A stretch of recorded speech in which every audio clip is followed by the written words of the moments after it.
ഈ സമുദായത്തിന് പിന്നെ ഉസ്താദ് പറഞ്ഞ പോലെ അറിവ് നൽകുന്നിടത്ത്, പഠിപ്പിക്കുന്നിടത്ത്, ഇപ്പോൾ ആത്മീയമായ വിദ്യാഭ്യാസം നൽകുന്നിടത്ത്, റസൂലിനെ പഠിപ്പിക്കുന്നിടത്ത് വലിയ തരത്തിലുള്ള വീഴ്ച ഉണ്ടായെന്ന് പറഞ്ഞു. ഇപ്പോൾ പുതിയ കാലത്ത് അള്ളാഹുവിനെ പുതിയ തലമുറയോട് പരിചയപ്പെടുത്തുന്നതിൽ ഇപ്പോൾ ഞങ്ങളൊക്കെ പഠിച്ചു വന്നൊരു ധാര, അല്ലെങ്കിൽ ഇൻസ്റ്റാഗ്രാം പ്രൊഫൈലുകളിൽ പുതിയ തലമുറ അള്ളാഹുവിനെ കുറിച്ചുള്ള ഏറ്റവും ട്രെൻഡായ 1-2 വീഡിയോസിൽ കുഞ്ഞുങ്ങൾ വന്നിട്ട് പറയാണ്, ഇന്റെ പഠിച്ചോൻ പാവാണ്, ഇന്റെ പഠിച്ചോൻ പാവാണ്. ഏറ്റവും അള്ളാഹുവിനെ ചേർത്ത് നിർത്തുന്ന തരത്തിലേക്ക് ചെറിയ കുട്ടികൾ റീൽസ് ഇടുന്ന തരത്തിലേക്ക് ഒരു തലമുറ അള്ളാഹുവിനെ സ്നേഹനിധിയായി സ്വീകരിക്കാൻ തയ്യാറായ ഒരു തലമുറ. പക്ഷെ ആ തലമുറയിലേക്ക് അള്ളാഹുവിനെ പ്ലേസ് ചെയ്തത് അള്ളാഹു നരകം തരുന്നവനാണ്, അള്ളാഹു ഭീകരനാണ്. ഇസ്ലാമോഫോബിയയുടെ അല്ലെങ്കിൽ ആഗോള തലത്തിൽ വിശ്വാസത്തിന്റെ ശത്രുക്കളുടെ അല്ലെങ്കിൽ ഭൗതികവാദികളുടെ മതനിരാസികളുടെ ഏറ്റവും പ്രധാനപ്പെട്ട ദൗത്യം എന്ന് പറയുന്നത് അള്ളാഹു ഭീകരനാണെന്ന് ചിത്രീകരിക്കുക. അതിന് കൊട പിടിക്കുന്ന രീതിയിലല്ലേ ശരിക്കും നമ്മുടെ പണ്ഡിതരുണ്ടാവുന്നത്. ഒരു പുതിയ തലമുറയോട്, അല്ലെങ്കിൽ പഴയ തലമുറയിൽ നിന്ന് വ്യത്യസ്തമായി ഞങ്ങളുടെ തലമുറ എന്ന് പറയുന്നത് പുതിയ തലമുറയിൽ വലിയ ഓളങ്ങൾക്കപ്പുറത്ത് 1-to-1 സിറ്റിങ്ങളുടെ കാതുകോർപ്പിച്ച് കേട്ടിരിക്കുന്ന ആളുകൾ. ആ ആളുകളോട് ഏറ്റവും മനോഹരമായി അള്ളാഹു മാന്യനാണെന്ന് പറയാൻ, അള്ളാഹു നിന്റെ ഏറ്റവും ചേർന്ന് നിൽക്കുന്ന മനുഷ്യനാണെന്ന് പറയൽ ഈ കാലത്തിന്റെ ഏറ്റവും അനിവാര്യമായ ദൗത്യമല്ലേ? 100%. അള്ളാഹു സുബ്ഹാനഹു വ തആലയെ പരിചയപ്പെടുത്തിയത് നിങ്ങൾ പറഞ്ഞതുപോലെ സൊസൈറ്റിക്ക് അള്ളാഹു നരകം സൃഷ്ടിച്ചിട്ടില്ലേ? ഉണ്ട്, ആയിക്കോട്ടെ. പക്ഷെ നരകത്തിലൂടെയല്ല അള്ളാഹുവിനെ പരിചയപ്പെടുത്തേണ്ടത്. അപ്പൊ ഖുർആനിൽ 114 തവണ അള്ളാഹു, സർവേശ്വരനായ അള്ളാഹു, ആ സർവേശ്വരനായ അള്ളാഹുവിനെ ഖുർആനിൽ 114 സ്ഥലത്താണ് ബിസ്മില്ലാഹിർ റഹ്മാനിർ റഹീം എന്ന് പരിചയപ്പെടുത്തിയത്. ബിസ്മില്ലാ, അള്ളാഹുവിന്റെ നാമത്തിൽ ആരംഭിക്കുന്നു. അർ റഹ്മാൻ, ഏറെ കരുണാനിധിയായ, അർ റഹീം, ഏറെ കരുണാവാരിധിയായ. ഇത് അടുത്ത സൂറത്തിലും അങ്ങനെ തന്നെയാണ്, അടുത്ത സൂറത്തിലും അങ്ങനെ തന്നെയാണ്. ഒരു സൂറത്തിന്റെ തുടക്കത്തിലില്ല, പക്ഷെ ഒരു സൂറത്തിന്റെ മധ്യത്തിലുണ്ട്. അപ്പോൾ 114 അധ്യായങ്ങൾക്ക് 114 ബിസ്മില്ലാഹിർ റഹ്മാനിർ റഹീം. എവിടെ എന്നാ അള്ളാഹു ശിക്ഷിച്ചുകൂടെ? ശിക്ഷിക്കാം, പക്ഷെ ശിക്ഷിക്കുന്നത് പറഞ്ഞ റബ്ബിനെ പരിചയപ്പെടുത്തിയിട്ടില്ല. റബ്ബിനെ പരിചയപ്പെടുത്തുന്ന ഏറ്റവും വലിയ അതാണല്ലോ റബ്ബിനെ പരിചയപ്പെടുത്താൻ ഉപയോഗപ്പെടുത്തുന്നത്. മനസ്സിലായില്ല? ഇപ്പൊ ഇന്ത്യ രാജ്യത്ത് ജയിലില്ലേ? ജയിലുണ്ട്. പോലീസില്ലേ? ഉണ്ട്. പോലീസിന്റെ ലാത്തില്ലേ? ഉണ്ട്. ആമമില്ലേ? ആമമുണ്ട്. റിവോൾവർ ഇല്ലേ? SIയുടെ കയ്യിൽ ഉണ്ട്. അങ്ങനെയാണോ ഇന്ത്യയെ പരിചയപ്പെടുത്തേണ്ടത്? കുറെ ആമവും കുറെ ലാത്തിയും കുറെ റിവോൾവറും കുറെ AK-47 കുറെ 10,000 പട്ടാളങ്ങളും കുറെ ജയിലും ജയിലറയും ഇരുമ്പുവാതിലും ഉള്ള രാജ്യം എന്നാണ് പറയേണ്ടത്. ഇതൊക്കെ ഇവിടെ ഇല്ലേ? ഉണ്ടല്ലോ. അത് അതിന്റെ അനിവാര്യതയിലുണ്ട്.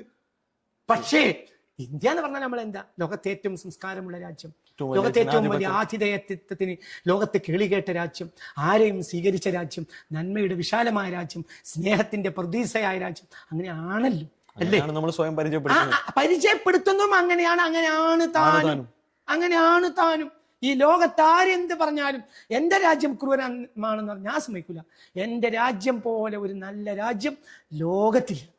അപ്പൊ അള്ളാഹു, നീ സർവേശ്വരനായ അള്ളാഹു, അവൻ തന്നെ പഠിപ്പിച്ചു എന്നെ കരുണ കൊണ്ട് പരിചയപ്പെടുത്തണം. കാലത്തിനനുസരിച്ച് വ്യത്യാസങ്ങൾ വരും, സൊസൈറ്റിയുടെ സംവേദനക്ഷമതയിൽ വ്യത്യാസങ്ങൾ വരും, കാഴ്ചപ്പാടിൽ വ്യത്യാസങ്ങൾ വരും. അപ്പൊ അതിനനുസരിച്ച് നമ്മുടെ പ്രബോധനങ്ങളെ മാറ്റണ്ടേ? ഒരു ക്രൂരനായ ആളുകളൊക്കെ പിടിച്ച് നരകത്തിലിടുന്ന ആളായിട്ട് പടച്ചോനെ പരിചയപ്പെടുത്തുന്നത് എത്ര വലിയ മോശമാണ്. നരകല്ലേ? അവൻ നരകമുണ്ട്. നരകം കൊടുക്കാതിരിക്കാനാണ് അള്ളാഹുവിന്റെ കയ്യിൽ വഴി. അവൻ ഗഫൂറാണ്. സ്വർഗം കൊടുക്കാതിരിക്കാൻ അള്ളാഹിന്റെ കയ്യിൽ വഴിയില്ല. സ്വർഗത്തിന് 8 വാതിലാണ്, നരകത്തിന് 7 വാതിലാണ്. എന്താ അതിന്റെ അർത്ഥം? എന്തേ അള്ളാഹു സുബ്ഹാനഹു വ തആലക്ക് നരകത്തിന് ഒരു വാതിലും കൂടി കൂട്ടി ഈക്വലാക്കി വിടും? എന്തേ? നരകത്തിൽ നിങ്ങൾ വരുന്നത് എനിക്ക് ഇഷ്ടമല്ല. നരകത്തിൽ നിന്ന് പുറത്തു കിടക്കാൻ വഴിയുണ്ട്, സ്വർഗത്തിന് പുറത്തിറക്കാൻ വഴിയില്ല. സ്വർഗം അള്ളാഹുവിന്റെ റഹ്മത്താണ്. റഹ്മത്തിന് പുറത്തിറക്കാൻ വഴിയില്ല. അള്ളാഹു കരുണാവാരിധിയാണ്. എന്താ ഒരു ഹദീസ്? ഇന്നല്ലാഹ യബ്സുതു യദഹു ബില്ലൈൽ ലിയതുബ മുസിഅൻ നഹാർ. പകലിൽ കുറ്റം ചെയ്യുന്നവർക്ക് പുറത്തു കൊടുക്കാൻ വേണ്ടി രാത്രി കൈനീട്ടി നിൽക്കുന്നവനാണ് അവൻ. വയബ്സുതു യദഹു ബിന്നഹാരി ലിയതുബ മുസിഅൽ ലൈൽ. രാത്രിയിൽ തെറ്റ് ചെയ്തവർക്ക് പുറത്തു കൊടുക്കാൻ വേണ്ടി പകലിൽ കൈനീട്ടി നിൽക്കുന്നവനാണവൻ. എത്ര കാലം? ഹത്താ തത്ലുഅ അശംസു മിൻ മഗ്രിബിഹാ. പടിഞ്ഞാറ് സൂര്യോദയം വരെ ഈ പ്രക്രിയ അനന്തമായി തുടർന്നുകൊണ്ടേ. അന്ത്യനാളിന്റെ അവസാന ദിവസം വരെയും. എന്താ അതിന്റെ അർത്ഥം?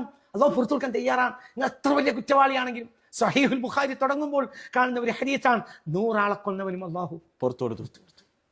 റാഹത്തല്ലേ. അപ്പൊ ആ കുട്ടി ഇപ്പൊ നിങ്ങൾ പറഞ്ഞല്ലോ സാധുക്കളായ മക്കൾ വന്നിട്ട് പറയാ എൻ്റെ പഠിച്ചോ പാവാണ്. പാവം എന്നത് അത്രയും കാരുണ്യമുള്ളവനെന്ന അർത്ഥത്തിൽ ആ കുട്ടിയാ പറഞ്ഞ വാക്ക്. അതാണ് കുട്ടിക്ക് മനസ്സിലാവും. എൻ്റെ റബ്ബിനെ പിണക്കാൻ എനിക്ക് പറ്റൂല. ആ കുട്ടി കള്ളുടിക്കൂല. നിന്റെ റബ്ബിന് കള്ളുടിക്കുന്ന ഇഷ്ടമല്ല. ഓ, അത്ര കരുണുള്ള എൻ്റെ റബ്ബിന് ഇഷ്ടമല്ലെങ്കിൽ എനിക്കത് വേണ്ട. അതല്ല, നിങ്ങൾ പുതിയ യൂത്തിനോട് നിങ്ങൾ കള്ളുടിച്ചാൽ നരകം കിട്ടുമെന്ന് പറഞ്ഞാൽ അവർ ഉടനെ പറയാം അതാക്കൻ നരകല്ലേ, നമുക്ക് എന്ത്. ഓരോ കാലഘട്ടത്തിൽ നമ്മുടെ കാഴ്ചപ്പാടുകൾക്ക് വ്യത്യാസപ്പെടുന്നതിനനുസരിച്ച് പ്രബോധനത്തിന് വ്യത്യാസം വരുത്തേണ്ടതുണ്ട്. ഇപ്പൊ 316 ക്ലാസ്സുകളാണ് ക്ലാസ്സുകൾ ഇവിടെ തുടങ്ങിയത്. ഒരു നിലക്ക് ഈ ഒരു ആശയം സമൂഹത്തിൽ എത്തിക്കാൻ വേണ്ടിയാണ് ഈ ക്ലാസ്സുകൾ മുഴുവൻ. കാരുണ്യവാനായ റബ്ബിനെ പരിചയപ്പെടുത്തുക. ഒരുപക്ഷെ ആ ഒരു ദൗത്യത്തിന്റെ വിജയമായിരിക്കണം ഒരു തലമുറ ഇങ്ങനെ പറഞ്ഞു തുടങ്ങിയാൽ. ഒരുപാട് ആളുകൾ അങ്ങനെ പറയുന്നത്. ഉസ്താദിന്റെ തന്നെ ഇൻസ്റ്റാഗ്രാം പ്രൊഫൈലില് ഏറ്റവും ലേറ്റസ്റ്റ് ഇവിടുത്തെ കുട്ടികൾ പോസ്റ്റ് ചെയ്താന്ന് തോന്നുന്നു. മറ്റുള്ള വീഡിയോകളിൽ നിന്ന് 313 ക്ലാസ്സിൽ അള്ളാഹുവിനെ എന്തിന് നരകത്തിൽ നിന്ന് മനസ്സിലാക്കണമെന്ന ചോദ്യമുള്ള ആ ക്ലാസ്സിന് റീച്ച് കൂടുതലാ. ഇൻസ്റ്റാഗ്രാം ജനറേഷൻ എന്ന് പറയുന്നത് 25 താഴെയുള്ള. സത്യമാണ്. അതെ, 100 ആളെ കൊന്നവനും മാപ്പ് കൊടുത്തിട്ട് സ്വർഗത്തിലാക്കിയ പടച്ചോനെ നമ്മൾ നരകത്തിൽ എന്തിനാ മനസ്സിലാക്കുന്നത്? ഭയപ്പെടേ വേണ്ട. അള്ളാഹുവോടുള്ള സ്നേഹം കൊണ്ടാണ് നമ്മൾ അള്ളാഹുവിനെ സ്വീകരിക്കേണ്ടത്. ഇപ്പൊ നമ്മളുടെ ഒരു പുതിയ തലമുറ 20s കിഡ്സ്, ജെൻ സെറ്റിന് ശേഷമുള്ളവർ, ആൽഫ കിഡ്സ് എന്ന് പറയുന്ന ആളുകൾ. നമ്മളുടെ ചെറുപ്പകാലത്ത് എനിക്ക് 25 വയസ്സായി. ഉസ്താദിന്റെ കാലത്ത് അല്ലെങ്കിൽ എന്നെക്കാൾ കുറച്ചുകൂടെ പുറകുള്ള ആളുകളുടെ ചെറുപ്പകാലത്ത് അവർക്ക് അറിവ് ലഭിക്കാനുള്ള സാധാരണക്കാർക്കുള്ള ഏക മാർഗം അന്നത്തെ പത്രം അല്ലെ മാസികകൾ വായിക്കുക എന്നുള്ളതായിരുന്നു. പക്ഷേ ഇന്നുള്ളൊരു 4 വയസ്സുള്ള ഒരു ശരാശരി കുട്ടി, 5 വയസ്സുള്ള കുട്ടി ശരാശരി ഒരു ദിവസം 200 റീൽ കാണുന്നു. ഒരു 10 വയസ്സെത്തുമ്പോഴേക്ക്, +2 എത്തുമ്പോഴേക്ക്, അല്ലെങ്കിൽ ഒരു 15-20 വയസ്സെത്തുന്ന സമയത്തേക്ക് 8 മണിക്കൂർ വരെ സ്ക്രീനിങ് ടൈം ഉണ്ട്. 800 മുതൽ 1000 വരെ റീലുകൾ ഏറ്റവും ചുരുങ്ങിയത് കാണുന്നു. അത്ര ഇൻഫർമേഷൻ ഓവർലോഡഡ് ആയ ഒരു തലമുറയോട് സംസാരിക്കാൻ അവരെയാണ് പ്രബോധനം ചെയ്യേണ്ടത്. ശംസുലുലമ നിർവഹിച്ച ദൗത്യമല്ല അവർക്ക്, CH നിർവഹിച്ച ദൗത്യം. ഈ കാലത്തെ പണ്ഡിതന്മാർക്ക് അല്ലെങ്കിൽ ഈ കാലത്തെ നേതൃത്വത്തിന്, പണ്ഡിതന്മാർ എന്നതിനപ്പുറത്ത് ഈ കാലത്തിന്റെ മുന്നിൽ നിൽക്കുന്ന ആളുകൾക്ക് ഇതിന് ആശയപരമായ കരുത്തുണ്ടാവുക എന്നത് ഏറ്റവും പ്രധാനപ്പെട്ട കാര്യമല്ലേ? അതിന് നമുക്ക് നിർവഹിക്കാൻ പറ്റുന്ന സാമൂഹികമായ കാര്യങ്ങൾ എന്താ? സാമൂഹികമായ കാര്യം എന്തെന്നാൽ, ഉദാഹരണം പറയാ, ഞാൻ പറഞ്ഞ CHന്റെ കാലമല്ല. അപ്പൊ നിങ്ങൾ പറഞ്ഞതുകൊണ്ട് ഞാൻ പറയാ, PK കുഞ്ഞാലിക്കുട്ടി സാഹിബിന്റെ കാലം. എൻ്റെ ഒരു വീക്ഷണ പ്രകാരം എനിക്ക് PK കുഞ്ഞാലി സാഹിബിനെ വലിയ ഇഷ്ടമാണ്. ചെറിയ ഇഷ്ടം, വലിയ ഇഷ്ടമാണ് എപ്പോഴും. എന്തുകൊണ്ട്? തെറ്റും ശരിയൊക്കെ സ്വാഭാവിക മനുഷ്യൻ. അവിടെ എന്താണ് നേതാവിനെ മനസ്സിലാക്കേണ്ടത്? PK കുഞ്ഞാലിക്കുട്ടി എന്ന് പറഞ്ഞാൽ ഞാൻ മനസ്സിലാക്കിയത് CHന്റെ വെല്ലുവിളികളെയല്ല കുഞ്ഞാലിക്കുട്ടിയെ പോലത്തെ തലമുറ നേരിട്ട്. അതിൽ PK കുഞ്ഞാലി സാഹിബ് വിജയിച്ചിട്ടുണ്ട് ഞാൻ മനസ്സിലാക്കുന്നത്. കുഞ്ഞാലി സാഹിബിനെ പോലത്തെ ഒരു നേതാവ് ഇല്ലാതെയായാൽ മുസ്ലിം സൊസൈറ്റി മലബാറിൽ വലിയ ഒരു ശൂന്യത അനുഭവപ്പെടും. ഞാൻ അവിടുന്ന് പാഠം ഉൾക്കൊണ്ടൊരു ജനത വരണം. എന്താന്ന് അവർക്ക് വലിയ പുതിയ ജനതയെ അവരെ കൊണ്ടുപോകണം. വലിയ കാര്യങ്ങൾ വേണം. ഉദാഹരണം, നമ്മളെ പ്രബോധകർക്ക് ഞാൻ പറയുന്നത് എന്താ പറയുക, പഴയ കാലത്ത് നരകത്തിനെ പറ്റി വയൽ പറഞ്ഞവരൊക്കെ പേച്ചു എന്നല്ല, അന്ന് അത് മതിയായിരുന്നു. ഇന്നത് പോരാ. ഇന്ന് ജനങ്ങളെ ചിരിപ്പിച്ച് കരയിപ്പിക്കണം. പണ്ട് കരഞ്ഞിട്ടും തിരിച്ചു പോകും. മതി, അവരെ ഹൃദയത്തിലേക്ക് അള്ളാന്ന് കേൾക്കാൻ അത് മതി. ഇന്ന് അങ്ങനെയല്ല. ചിരിച്ചിട്ട് പിന്നെ അവർ കരയും. പിന്നെ അവർക്ക് അള്ളാന്നല്ലാത്തൊരു ചിന്ത ഉണ്ടാവില്ല. അപ്പൊ പുതിയ കാലഘട്ടത്തിനനുസരിച്ച് ഇപ്പൊ ചില ആളുകൾ പറയുന്നുണ്ട് നരകത്തിന് പാടില്ല എന്നാണോ ഇയാൾ പറയുന്നത്? നരകം അങ്ങനെയാണെന്നോ ഖുർആനിൽ നരകം പറഞ്ഞിട്ടില്ലേ? ഇതൊന്നും ഇവർക്ക് മനസ്സിലാകാതെ സംസാരിക്കാണ്. ഞാൻ അതൊന്നല്ല പറയുന്നത്. ഞാൻ പറയുന്നത് പുതിയ കുട്ടികൾ 200 റീൽസ് ഡെയിലി കാണുന്ന 5 വയസ്സിന് മുകളിലുള്ള കുട്ടികളെ നമ്മൾ മനസ്സിലാക്കണ്ടേ? നമ്മളെക്കാൾ അവർക്ക് ബോധമുണ്ട്, നമ്മളെക്കാൾ അവർ അഡ്വാൻസ്ഡ് ആണ്. വൈ എന്ന ചോദ്യം ഉണ്ട് അവരുടെ മനസ്സിൽ. എന്തുകൊണ്ട്? എല്ലാത്തിനും ഒരു എന്തുകൊണ്ടുണ്ട്. ആ എല്ലാ ഇൻഫർമേഷനും പുറകിൽ എന്തുകൊണ്ടെന്ന് അന്വേഷിക്കുന്നുണ്ട്. 100%. ഇപ്പൊ ഞാൻ പറയട്ടെ, ഞാൻ സമസ്തയെ പോലത്തെ പ്രസ്ഥാനങ്ങൾ ഇപ്പൊ ചെയ്യേണ്ടത്, നമ്മൾക്ക് 100,000 അധ്യാപകരുണ്ടെങ്കിൽ ആ 100,000 അധ്യാപകരേക്കും പരിശീലനം കൊടുക്കണം പുതിയ യൂത്തിനെ അഭിമുഖീകരിക്കാൻ. ഇപ്പൊ നിലവിലുള്ള ചില എന്താ പറയാ നിരീശ്വരവാദികൾ, എക്സ് മുസ്ലിംസ് പിൽക്കാലത്ത് സോഷ്യൽ മീഡിയയിൽ വന്ന് പറഞ്ഞത്, എന്റെ ചോദ്യങ്ങൾക്ക് ഉസ്താദ് മറുപടി പറഞ്ഞില്ല, കണ്ണുരുട്ടിന്ന് അങ്ങനെ പറഞ്ഞു. അത് ശരിയായാലും തെറ്റി, അങ്ങനത്തെ വസ്തുത ഇവിടെ ഉണ്ടല്ലോ. അപ്പൊ ഞാൻ പറഞ്ഞു കൊണ്ടുവരുന്നത്, നമ്മൾക്ക് വേണ്ടത് കുറെ അധ്യാപകരല്ല, ആ അധ്യാപകന്മാർക്ക് പുതിയ കാലത്തെ നേരിടാനുള്ള ആത്മീയമായ കരുത്താണ്. ആത്മീയമായും ആശയപരമായും കരുത്തുണ്ടാകണം. ആ കരുത്തിൽ നിന്ന് പുതിയൊരു ജനത വരും. ആ ജനത മാറ്റും, ആ ജനത തിരുത്തും, എല്ലാവരും തിരുത്തും. ആ ജനതയുടെ ഒരു വിപ്ലവത്തിനെ. അപ്പൊ നമ്മൾ എന്താ ചെയ്യേണ്ടത്? ധീരതയോടെ പറയാം. അപ്പൊ നമുക്ക് ചെളി വാരി എറിയും. ഇപ്പൊ ഉദാഹരണം പറയാം, ഞാൻ ജ്യൂസിനെ കുറിച്ച് പറഞ്ഞപ്പോൾ ജ്യൂസിനെ കുറിച്ച് പറഞ്ഞല്ല, നാടുകൾ ഒരു 10-40 മഹല്ല് നിവാസികളെ പ്രതിനിധീകരിക്കുന്ന ഒരു കമ്മിറ്റി, 40 മുസ്ലിം മഹല്ലുകളെ പ്രതിനിധീകരിക്കുന്ന ഒരു കമ്മിറ്റി ഒരു 4-5 വർഷം മുമ്പ് എൻ്റെ അടുത്ത് വന്ന് നാട്ടിൽ ക്യാൻസർ അധികരിച്ചിട്ടുണ്ട്. അപ്പൊ ക്യാൻസർ നമ്മളെ കമ്മ്യൂണിറ്റിയിൽ വളരെ കൂടുതലുമാണ്. അപ്പൊ അതുകൊണ്ട് വെള്ളിയാഴ്ച പ്രസംഗങ്ങളിൽ വേറെ അത് കേട്ടിരുന്നു പോകും ആളുകൾ, പ്രത്യേകിച്ച് ജുമാക്ക് മുമ്പുള്ള കുറച്ച് സംസാരിക്കുമ്പോൾ അതൊക്കെ ഇന്നത്തെ അതിൽ ഫിഖിന്റെ അഭിപ്രായക്കേടൊക്കെ ഉണ്ട്. ഫിഖിന്റെ അഭിപ്രായക്കേടൊന്നും എപ്പോഴും പാതകമാവില്ല എന്നാണ് ഞാൻ മനസ്സിലാക്കുന്നത്. കാരണം സൊസൈറ്റി തിന്മയിലേക്ക് ഓടുന്ന ഒരു സാഹചര്യത്തിൽ നേരിയ ഫിഖും പറഞ്ഞ് നടന്നാൽ സൊസൈറ്റി നശിക്കും. അത് വലിയ സത്യമാണ് ഈ പറയുന്നത്. ഞാൻ പിന്നീട് വിശദീകരിക്കാം. ഏതായാലും ഇത് എന്നോട് വന്ന് പറഞ്ഞപ്പോൾ നിങ്ങൾ ഉസ്താദ്മാർക്ക് 40 ഖത്തീബമാരെ കൊണ്ടുവരാം, ഒരു ക്ലാസ് കൊടുക്കണം. അങ്ങനെ ഞാൻ 2-2.5 മണിക്കൂർ എന്തുകൊണ്ടാണ് മുസ്ലിം കമ്മ്യൂണിറ്റിയിൽ മലബാറിൽ നിന്നാണ് ഏറ്റവും കൂടുതൽ ആളുകൾ ക്യാൻസർ സെന്ററിലേക്ക് പോകുന്നത്, തിരുവനന്തപുരത്തൊക്കെ പോകുന്നത്. അപ്പൊ എന്തുകൊണ്ടാണ് നമ്മളെ കമ്മ്യൂണിറ്റിയിൽ ഇത്ര ക്യാൻസർ കൂടാൻ കാരണം എന്നതിനെ കുറിച്ച് 2.5 മണിക്കൂർ നീണ്ട ഒരു പ്രഭാഷണം നടത്തി. ആ 2.5 മണിക്കൂറിനിടയിൽ വന്ന ഒരു വാക്കാണ് എന്ത്? ജ്യൂസ്. അവിടെ കട്ട് ചെയ്തു. അത് കട്ടിങ് മാത്രം പ്രചരിപ്പിക്കപ്പെടുന്നു.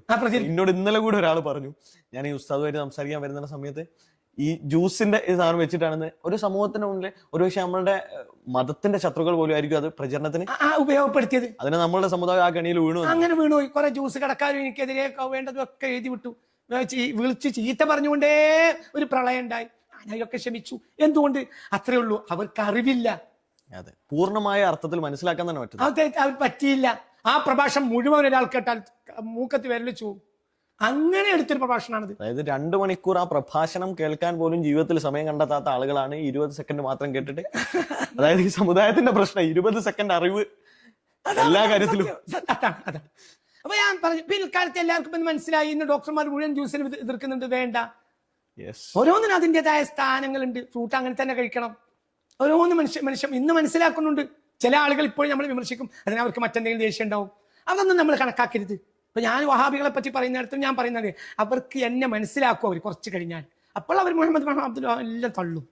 സൊസൈറ്റി മുന്നോട്ട് പോകും. മുസ്ലിം കമ്മ്യൂണിറ്റി ധൈര്യത്തോടുകൂടെ മുന്നോട്ട് വരട്ടെ. അതോടുകൂടെ തന്നെ നന്മ ആഗ്രഹിക്കുന്ന ലക്ഷോപലക്ഷം ആളുകൾ ക്രിസ്തീയ കമ്മ്യൂണിറ്റിയിലും ഹൈന്ദവ കമ്മ്യൂണിറ്റിയിലും ഉണ്ട്. അതാണ് നമ്മുടെ ശക്തിയും. ഇപ്പൊ ഈ അടുത്ത ദിവസം ഒരു തട്ടം വിവാദം ഉണ്ടായി. ആ തട്ടം വിവാദത്തെ മുസ്ലിങ്ങളല്ല കൂടുതൽ എതിർത്തത്. ആരാണ്? ഹൈന്ദവ ക്രൈസ്തവ സഹോദരങ്ങളല്ലേ എതിർത്തത്. എന്താ നമ്മൾ ചെയ്യേണ്ടത്? ഇങ്ങനത്തെ രാജ്യത്ത് ജീവിക്കാൻ അഭിമാനിക്കും അവരല്ലേ? എന്തുകൊണ്ട്? അത് ആയിരക്കണക്കായ വർഷങ്ങൾ മുസ്ലിങ്ങൾ ഇട്ട് വരുന്ന തട്ടമാണ്. അവരുടെ ഇസ്ലാമിക ഐഡന്റിറ്റിയുടെ ഭാഗം. പെണ്ണിന്റെ ശിരോവസ്ത്രം ഇസ്ലാമിക ഒരു മുസ്ലിം സ്ത്രീയുടെ ഐഡന്റിറ്റിയുടെ ഭാഗമാണ്. എതിർക്കാൻ പാടില്ല. എത്ര തവണയാണ് അതിനെതിരെ പ്രഭാഷണം നടത്തിയത് ബഹുമാനപ്പെട്ട നമ്മുടെ സഹോദരൻ രാഹുൽ ഈശ്വർ അടക്കം. അവരൊക്കെ എത്ര നല്ല സേവനങ്ങളാണ് ചെയ്യുന്നത്. രാഹുൽ ഈശ്വരനോടൊക്കെ എന്നും എനിക്ക് ബഹുമാനമാണ്. എന്തുകൊണ്ട്? അവരൊക്കെ ചെയ്യുന്ന സേവനങ്ങൾ, എന്താ പറയാ, സുനിത ദേവദാസ്, അവരൊക്കെ വലിയ സേവനങ്ങൾ ചെയ്തു. അതുകൊണ്ട് എന്നാ അവരൊക്കെ തട്ടമിട്ടാണ് 1-2 പ്രഭാഷണങ്ങളിൽ സുനിത ദേവദാസ് വന്നത്. തട്ടമിട്ട് വന്നു. ഞാൻ അവരെ മുഴുവൻ തള്ളണമെന്ന് മുഴുവൻ കൊള്ളണമെന്ന് പറയില്ല. പക്ഷെ അവരൊക്കെ നല്ല മനുഷ്യരാണ്. നമ്മുടെ വീക്ഷണം അവരുടെ വീക്ഷണം പലതിൽ ഉണ്ടായിരിക്കും. പക്ഷെ നല്ല മനുഷ്യരാണ്. ആ നല്ല മനുഷ്യർ ജീവിക്കുന്ന നാടാണ് നമ്മുടെ ഭാരതം. അതുകൊണ്ട് നമ്മൾ ഒരു മുസ്ലിങ്ങൾ മാത്രം നല്ലവരാണ് വിചാരിക്കണ്ട. എല്ലാവരും നല്ലവരായതുകൊണ്ടാണ്. എവിടെയോ തിരിച്ചവർ അവരിലുണ്ട്, നമ്മൾ നല്ലോണം ഉണ്ട്. അത് മനസ്സിലാക്കണം. അവരെ തിരുത്താൻ നമ്മൾ തയ്യാറാകണം. നമ്മുടെ നാട്ടില് പിന്നെ ഏറ്റവും പ്രധാനപ്പെട്ട പുതിയ കണക്കുകൾ പ്രകാരം മലബാറിലേക്ക് ബിസിനസ് ഇൻവെസ്റ്റ്മെന്റുകൾ ഏറ്റവും കൂടുതൽ വരുന്നത് മെന്റൽ ഹെൽത്ത് മേഖലയിലേക്ക്. ഏറ്റവും സമീപകാലത്തുള്ള ഒരു പഠനം, അടുത്ത വർഷങ്ങളിൽ മെന്റൽ ഹെൽത്ത് ഇൻഡസ്ട്രിയിൽ മലബാറിൽ കോടിക്കണക്കിന് ബില്യൺ ഡോളറുകൾ ഇന്റർനാഷണൽ കമ്പനികൾ ഇൻവെസ്റ്റ് ചെയ്യുന്നു. കോഴിക്കോട് കേന്ദ്രീകരിച്ചുള്ള പ്രധാനപ്പെട്ട ഹോസ്പിറ്റലുകളെ മുഴുവൻ അമേരിക്കൻ കമ്പനികൾ പർച്ചേസ് ചെയ്യുന്നു. ബേബി പോലെയുള്ള ഏറ്റവും പിന്നെ ഫൈസൽ ഷബാനയുടെ മൈത്ര പോലെയുള്ള കമ്പനികളെ പർച്ചേസ് ചെയ്യുന്നു. മലബാറിന്റെ ഈ മാനസികമായ ആരോഗ്യത്തെ, മലബാർ എന്ന് പറയുന്നത് ഇവിടുത്തെ പരിച്ഛേദം നമ്മൾ തന്നെയാണല്ലോ. ഈ മാനസികമായ ആരോഗ്യത്തെ ഈ ഭൗതികന്മാരുടെ സ്മാർട്ട് ഫോണുകളും ആത്മീയമായ കരുത്തില്ലായ്മയല്ലേ ശരിക്കും 100% നശിപ്പിച്ചത്. അതാണ്.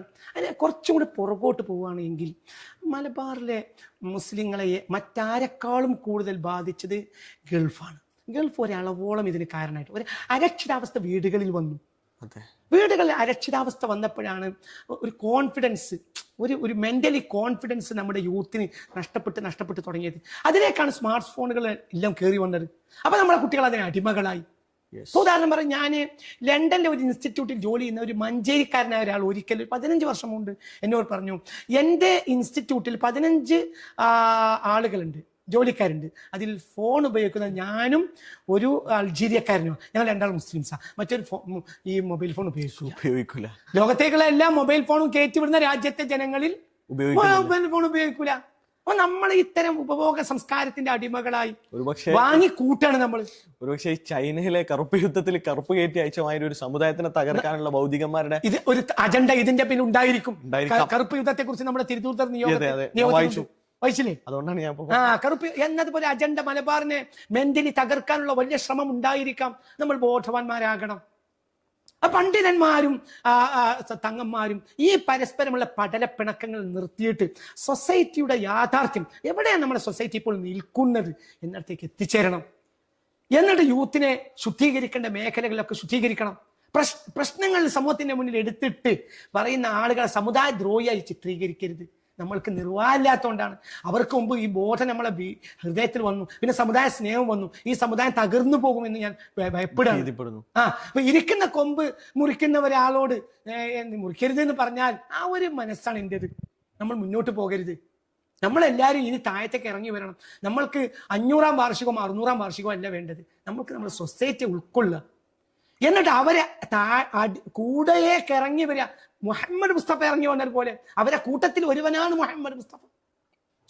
ഇത് നേഗസിന്റെ കൊട്ടാരത്തിലോ പേർഷ്യൻകാരുടെ കൊട്ടാരത്തിലോ ഈ മുഹമ്മദ് നബിക്ക് തുടങ്ങാമായിരുന്നു. തുടങ്ങിയില്ല. പിന്നെ എവിടെയാ തുടങ്ങിയത്? സാധുക്കളായ ജനങ്ങൾക്കിടയിൽ. ഹിർക്കൽ ചക്രവർത്തി ചോദിച്ചില്ലേ, ആരാണ് ഇയാളെ പിന്തുടരുന്നത്? അപ്പോൾ പറഞ്ഞു, അൽ മസാക്കീൻ, അൽ ഫുഖറാ വൽ മസാക്കീൻ. ഈ മനുഷ്യനെ കൂടുതലും പിന്തുടരുന്നത് പാവപ്പെട്ടവരും മിസ്കിന്മാരുമാണ്. അപ്പോൾ ഹിർക്കൽ പറഞ്ഞു, വക്കദാലിക്കൽ അംബിയ, നബിമാരെല്ലാം അങ്ങനെയാണ്, അവരെ സാധുക്കളാ പിന്തുടരുക. സത്യ. അപ്പൊ നമ്മൾ യാഥാർത്ഥ്യത്തിലേക്ക് ഇറങ്ങി വന്ന് ഗ്രാസ് വർക്ക് ചെയ്താൽ ഒരളവോളം പരിഹാരം ഉണ്ടാക്കാൻ ഇപ്പൊ കഴിയും. ആ പരിഹാരത്തിന് ഒരു പുതിയ തലമുറ നിൽക്കണം എന്ന വീക്ഷണം തീർച്ചയായും ഉസ്താദിന്റെ വീക്ഷണത്തിന്റെ കൂടെ ഒരു തലമുറ ഉണ്ടാകട്ടെ. നമ്മുടെ നിലപാടുകൾ സൊസൈറ്റിയെ നന്നാക്കുകയില്ല. നമ്മൾ സൊസൈറ്റിയുടെ അടിത്തട്ടിലേക്ക് ഇറങ്ങി വന്ന് ചിന്തിക്കണം എന്നെങ്കിലും ആദ്യം നമ്മൾ മനസ്സിലാക്കണം. നമ്മളെ ഇപ്പോഴത്തെ നിലപാടുകൾ സൊസൈറ്റിക്ക് അറപ്പാണ് ഉണ്ടാക്കുന്നത് എന്ന് ആദ്യം പണ്ഡിതന്മാരും തങ്ങന്മാരും മനസ്സിലാക്കണം. അവരാണല്ലോ നേതാക്കൾ. അവരെ ഞാൻ കുറ്റപ്പെടുത്തല്ല.